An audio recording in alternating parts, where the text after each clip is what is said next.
Good morning, everybody. It is Saturday, I think the 15th. Had my weekly check-in this morning with my coach. Weighed in at 205.5. The weekly average was about 205. Um, I'm happy with that. We wanted to get to 203 after a rest day and a low day, a low carb day or a low calorie day. And that's exactly where I was. I think I was at 202.5. And today is Saturday, so I do get a cheat meal. That's good. And to talk about that, one thing that I've been trying to do is keep that or find a cheat meal that doesn't, that gives me, I guess, more or less like a good dopamine response, and also is not super, super heavy or super, super dirty. I like to keep it clean, but I feel like I'm thinking a little bit too much about that. I've been thinking a little bit too much about everything. But again, I'm new to this, and so it's weird to be new to something that you've been doing for like 20 plus years. Um, Again, so I started training, like I haven't missed the gym or um, gone off of a diet or off of some plan of any sort since October of 2025. So that's about 7 months.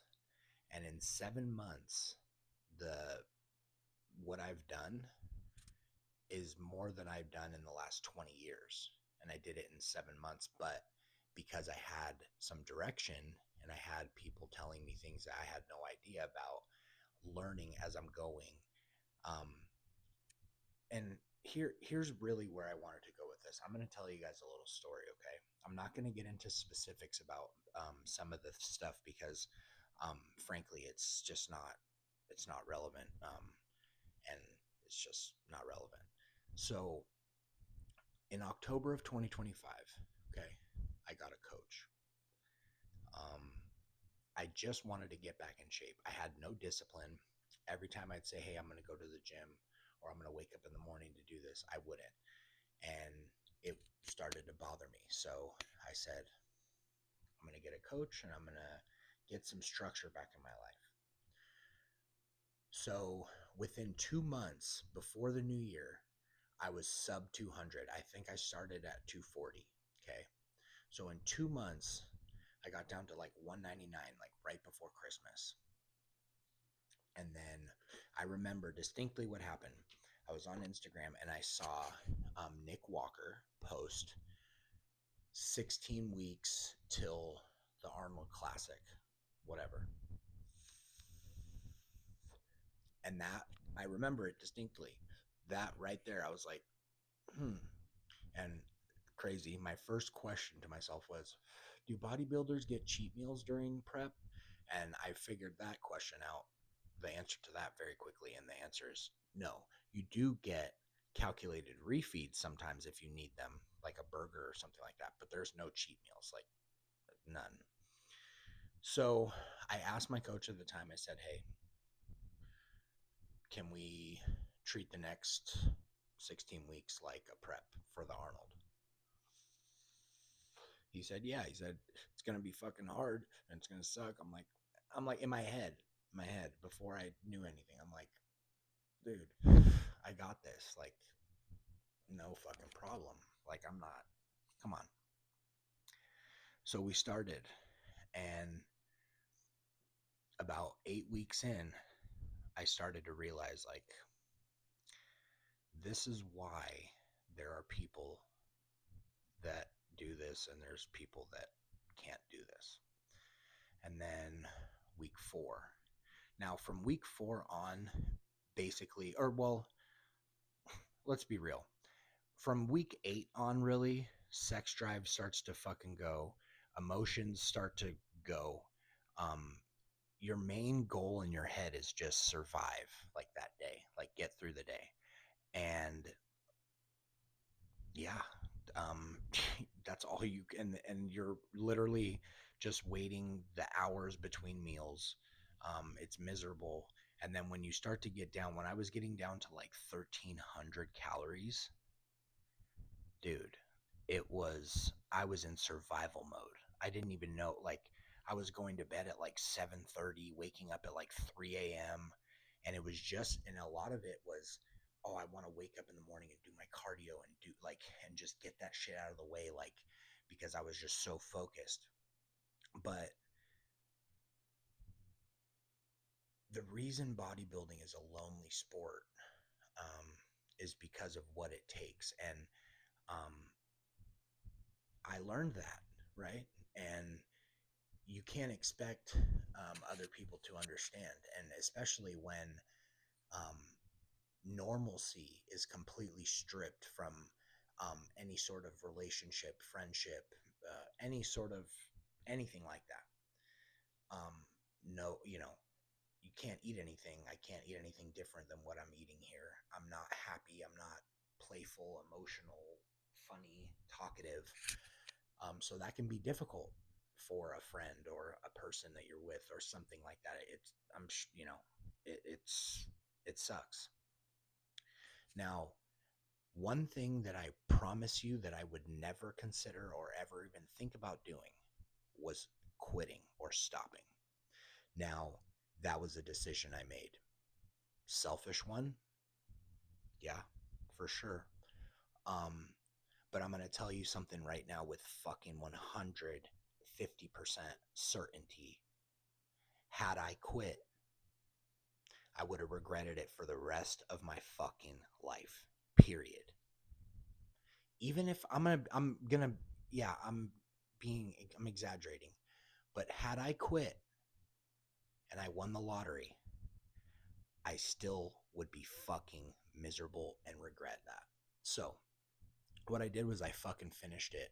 I got down to 163 pounds at like 3.8 or 4% body fat. Then I didn't like, I'm not going to say I didn't look good. I mean, I didn't look good. Like that wasn't the point. The point was to strip everything down as far as I could go so that I could build more tissue and see what I can do. I didn't look good, but what happened was after the prep and after everything was done, the next 3 days, I ate whatever I wanted. And when I tell you that within 3 days, my body changed like more than I've ever seen it change because I started eating. So I was fucking peeled bone dry. I was shredded. People were looking at me when I was walking by like it was nuts. So you have to understand, when I was 15 years old, I was fat my whole life. I lost weight, but I never had abs. Okay, I woke up and I had a flat stomach. I didn't, the skin wasn't, I might, because when I was fat, the skin wasn't hanging down like it was. So you have to understand how crazy that is for me to see. Now, I worked my fucking ass off for that shit. And yeah, like I said, I didn't know what I was getting myself into, but I wasn't going to quit. So I kept going. There were days I felt like I was going to die. I shit myself. It was awful. Okay. But that was the best decision I ever made in my life. Now, there are a lot of things that I'm not going to get into, but there are a lot of things that suffered um, in regards to me making that decision and the decisions that I made. So it's tough for me, and I'm not playing the victim or anything. It's a difficult idea for me to think that what I've accomplished and what I've been able to do